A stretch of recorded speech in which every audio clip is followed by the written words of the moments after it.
Amen po. Ang ata po ngayon ay ang ating pong January 2, 2022. Amen po. Maganda po yung pagbilang ng 2 tapos 2022. No? Maganda, ano? January 2, 2022. Diba? Ayan.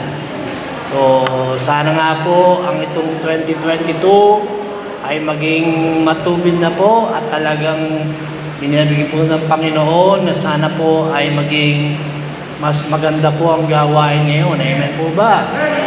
Kasi last year po at talagang mga ilang taon po tayong nagiging mahirap sa atin ang ating mga gawain.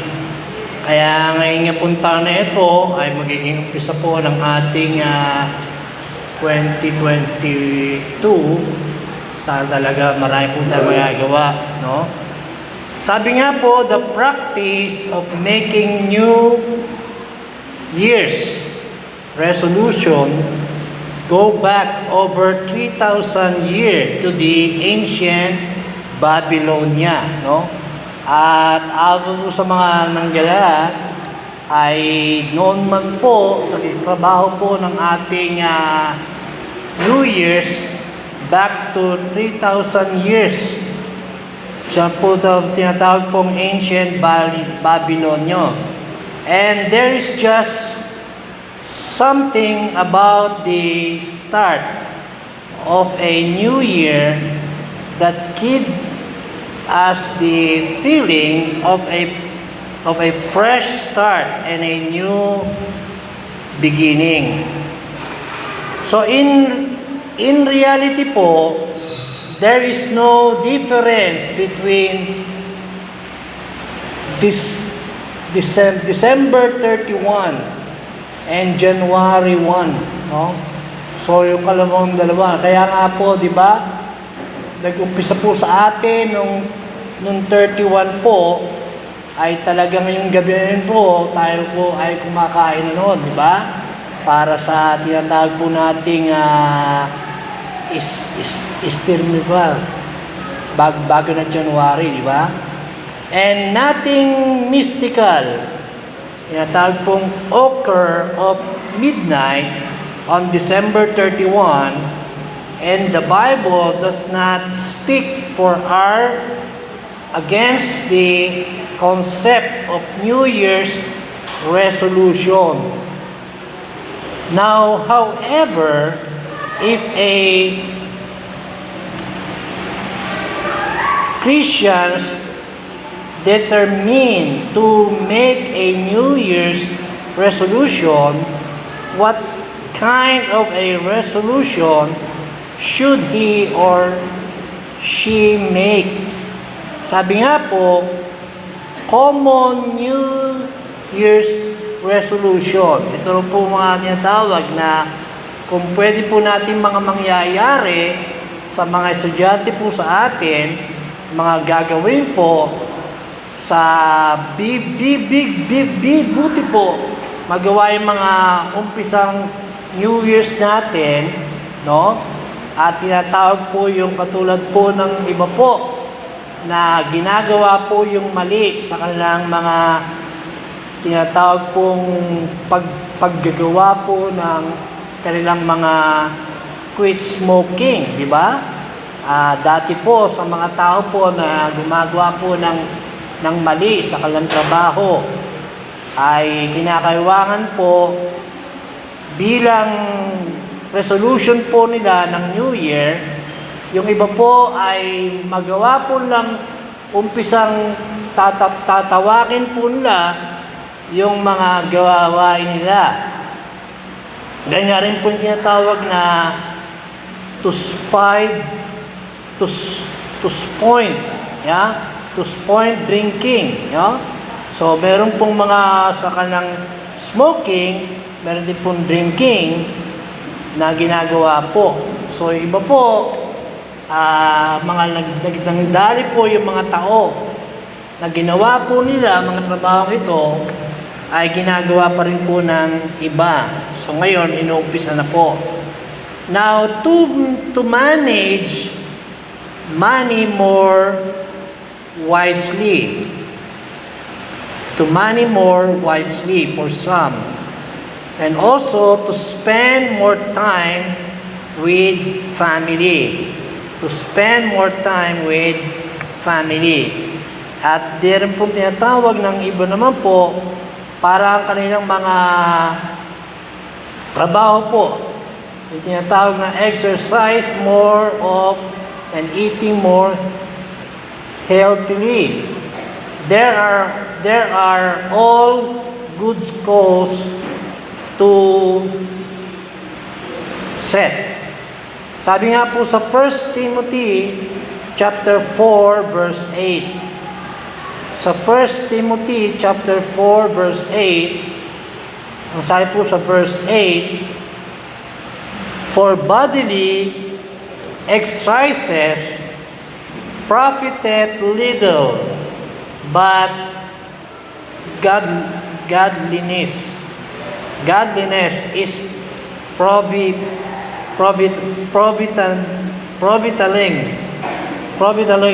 unto all things, having promise of the life that now is that which is to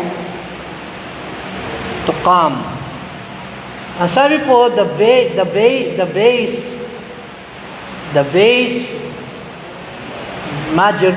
majority of New Year's resolution event among Christians are in relation to physical things. This should not be. Sabi nga po ng tinatawag pong many Christians make New Year's resolutions, no?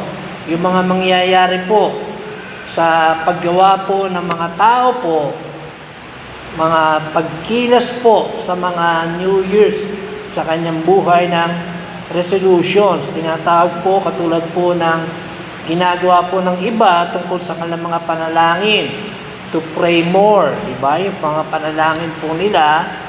At tayo po ngayon, mas ginagawa po natin na ngayon, dinadawa po natin yung trabaho natin, lalo pong maging bago ang ating ginagawa sa katulad sa pagkila po sa iba, di ba? To pray for more, yan dyan po yung ginawa, to read the Bible every day. Kaya habang tayo po ay nananalangin, para manalangin po ng buhay sa ating mga buhay, nandyan din po sa pananalangin, no? Kaya sa atin nga po, ginagawa po natin na kahit ano po mangyari sa ating mga buhay, patuloy po nating binabasa ang ating mga binabasa po sa salita ng Panginoon sa ating mga buhay. Amen? Kaya maging tanghali man, umaga man, o tanghali, o hapon, o maging gabi, bago po tayo matulog, no? Bago po tayo matulog sa Panginoon, syempre sa Kanya, magpapanalangin muna tayo. At sa gabi po, talagang patuloy po natin binabasa ang ating mga salita ng Panginoon sa atin.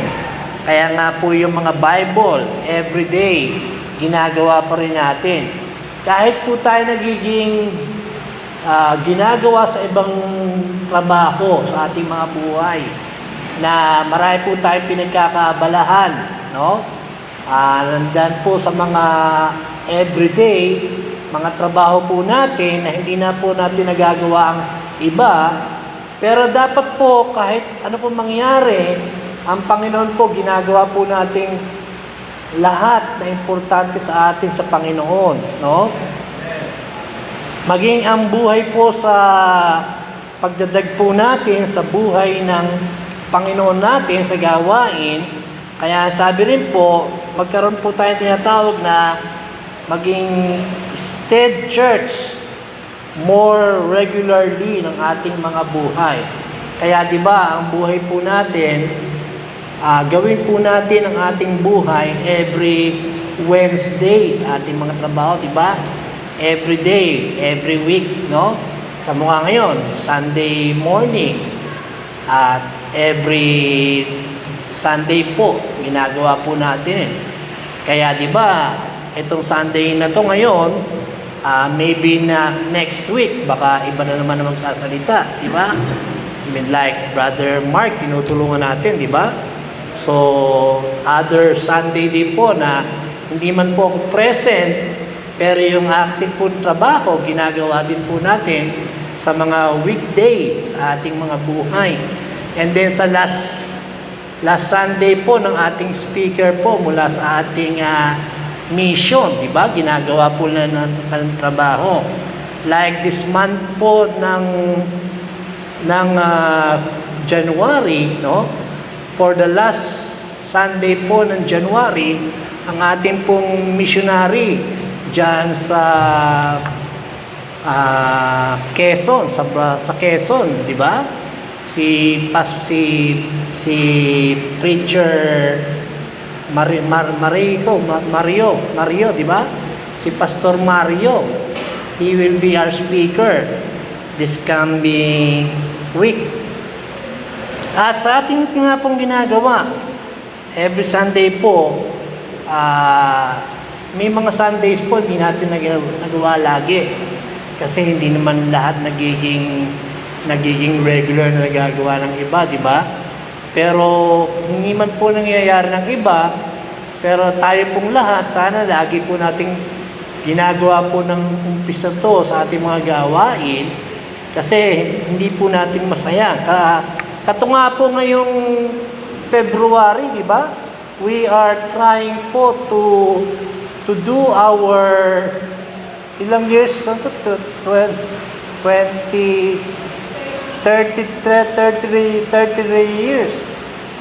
years na ating pong anniversary, no? We will do our 33 anniversary for this year. Ngayong February po, balak po natin ito. Ang ating magiging speaker noon ay si Pastor sa Extra Bani, no? He will be our speaker here. Yung magiging tagapagsalita po natin sa next week, sa next Sunday po, no? Sa magiging Wednesday po ng ating speaker. Alam niyo yung tao po natin, kahit siya po ay ang tawag sa kanya, hindi po siya yung nakaano po yun eh. Yung speaker po natin, mga minahal, nakaano po siya. Nakasangkot po, di ba? At dito po, sa pagtrabaho po sa second speaker, mas mahirap. Pero nagagawa pa rin niya ang gawain. Kaya di ba tayo man din po lahat, marami po tayong nakakagawa ng ating mga gawain ng Panginoon. Kaya di ba lahat po tayo, bibigyan po natin ng kahalaga sa ating mga gawain. Kaya sabi po, these are fantastic goals. However, these New Year's resolutions fail just as often as the non-spiritual resolutions because there is no power in a New Year's resolution. Resolving to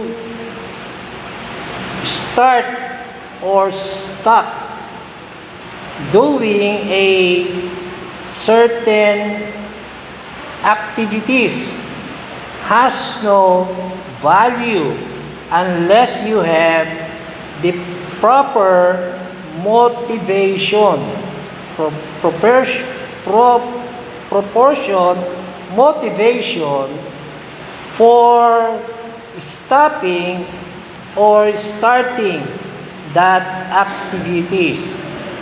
For example po, why do you want to read the Bible every day? Bakit din daw po ginagawa na ang buhay po ng ating mga salita, kanyang Biblia po, no? ay pwede po nating magawa ang kahalagaan sa atin everyday sa ating mga buhay, di ba? Meron po tayong ibang ginagawa para sa iba. Halos lahat po natin may mga ginagawa po ng iba sa atin. Di ba? Iba po yung trabaho natin. Like halimbawa si brother si Diyos, ano? Si Joseph, no? Halimbawa po si Joseph, ano? Si Joseph po, everyday yan. Ginagawa niya ang pagtatrabaho, di ba? Sa kanyang gawain. Kaya umaga po yan hanggang gabi, talagang ginagawa po niya ang kanyang trabaho. So, iba-iba po sa atin, iba-iba ang ating gawain, di ba? May mga pinagkakaabalan po natin. Pero ano po ang kahalaga ng iba, patuloy po natin ginagawa ang salita po ng Panginoon sa ating mga buhay. Kaya sabi po ng Bible, is it to honor God and grow spiritually, or is it because you have just heard that it is a good things to do good? Why do you want to lose weight? Sabi nga po sa ating mga ginagawa po, kung nagiging sobra po yung ating trabaho, di po tayo nagiging maingat po. So, is it to honor God? Why your body? Or is it for vanity to honor yourself? Sabi po dito, Philippians 4:13. Sabi po ng awitin na ito, Philippians 4:13, kaya about po sa atin, magagawa po ng trabaho sa ating mga buhay, itong Philippians 4:13, sabi nga po ng awitin ito, I can do all things through Christ which strengthened me. Di ba? Kaya about po tayong lahat, ano man po ang mga nagiging katrabaho po sa atin na hindi po natin magagawa yung tama, pero yung pag-iingat po natin sa buhay natin sa ating Panginoon, ay magagawa po natin na ang galita po ng Panginoon sa ating mga buhay. Katulad po nitong si Philippians, sabi po niya, I can do all things through Christ which strengtheneth me. No? Just like me po, mga minamahal. I can really, this Philippians 4:13, sa ating mga buhay, no? Sabi ko nga po sa inyo, mga minamahal, marami po tayong mga trabaho na hindi po masyadong nagagawa ang iba ngayon dahil po kulang po sa ating mga ginagawa. Pero lahat po ng ating mga buhay ay ang ating pong Panginoon makakagawa po sa atin. Kaya nga si Philippians po, no? Magagawa po natin ang ating mga buhay sapagkat ang Panginoon po ay makakalakas po ng ating mga buhay. Sabi rin po dito sa John 15:5. Sa John 15:5, ang sabi po rito, I am the vine, ye are the branches. He that abideth in me, and I in him, the same bringeth forth much fruit, for without me ye can do nothing. Ayan. So yung mga buhay po natin, mga minamahal, na lahat po ng ating gagawin bilang ating pong Panginoon, no? Yung magagawa po natin ang ating buhay dahil po ano po yung nakalakas po sa ating buhay ng Panginoon. Kaya nga po, if God is the center of your New Year's resolution, it has a chance for a success depending on your commitment to it. It is God will for a something to be fulfilled. He will enable you to fulfill it. If a resolution is not God honoring and or is not in agreement with God's word, we will not receive God's help is fulfilling the resolution. So what sort of a New Year's resolution should a Christian make?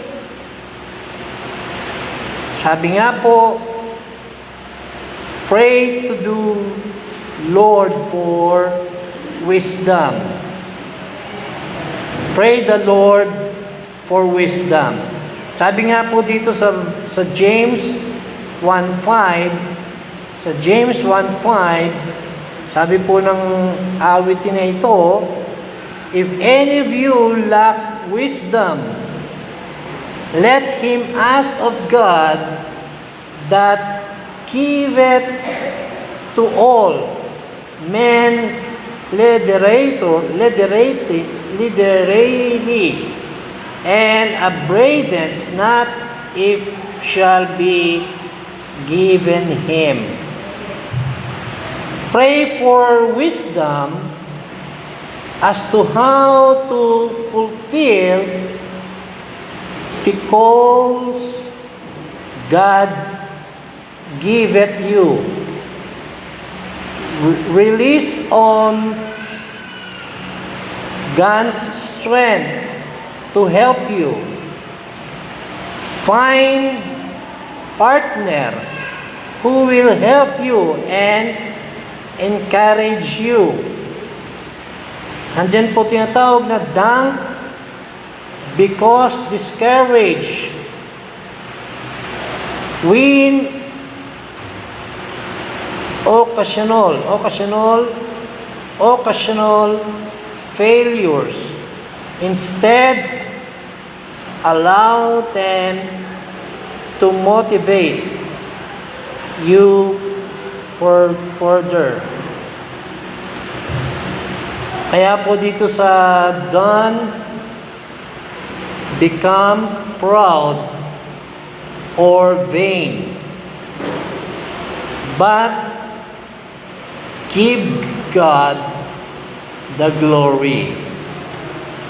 We can read po sa Psalms 37:5,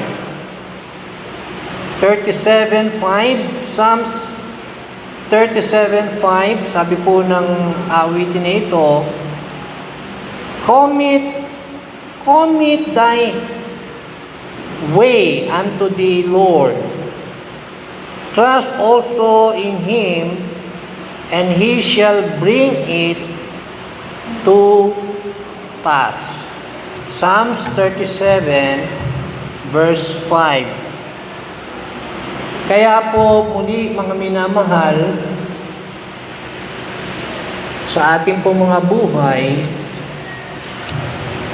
magawa po natin yung ating buhay, marami po tayong magagawa. Diba? Yung pag-start po natin ngayon ng January 2 nga, magiging maganda po ito sa atin, diba? Lahat po tayong pwedeng maisip na hindi po magagawa ng iba, iba-iba po ang gawain ng iba, pero lahat po tayong meron po tayong magagawa. At halimbawa po namin, mga minamahal, salamat po nitong December 24, di ba? Itong December 24. Diba? Birthday po ng aking si Elise. Amen? Yung bata po natin si Paul at si Elaine. Amen? Marami po mga minamahal na mahirap po sa ilang mga tao po. Talagang habang akala po natin mahihirap po yung bata na yon, pero buhay ng Panginoon. Amen ba? Mahal po yun sa Panginoon. Hanggang ngayon po, ang buhay po ni Elaine at saka po ni Paul, nandyan pa rin po sila sa trabaho, sa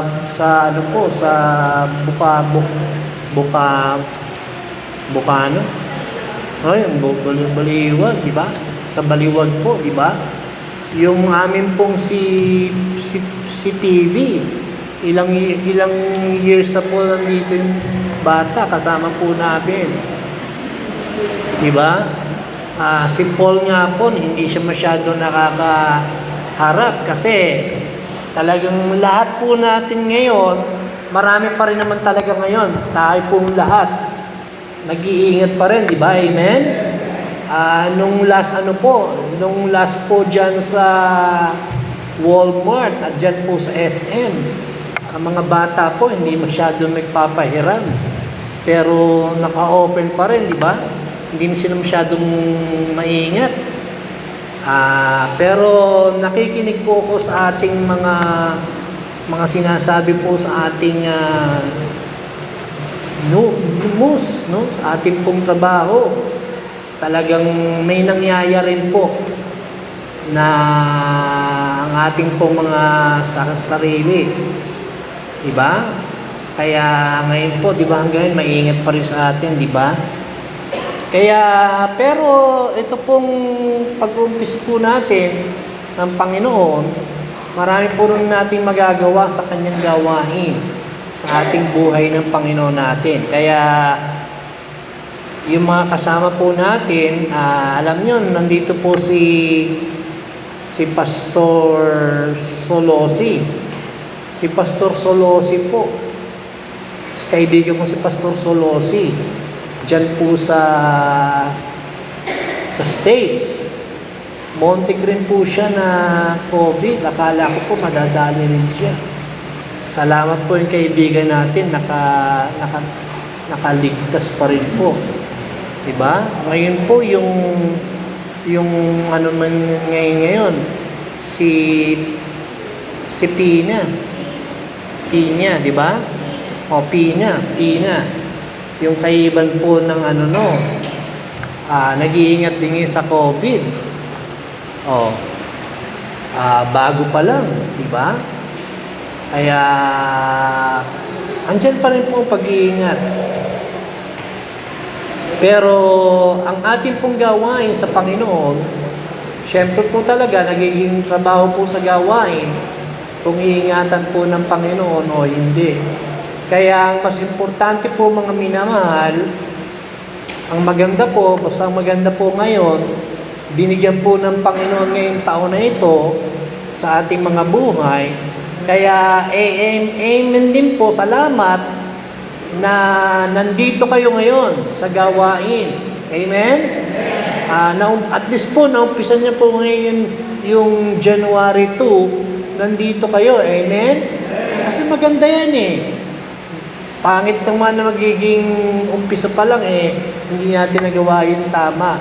Kaya patuloy po nating magagawa at patuloy po nating magpapantuloy po sa Panginoon at marami po niyang ginagawa sa atin. Kaya ngayon po, amen, ay muli po, salamat po, tapos po ang ating mga lahat, no?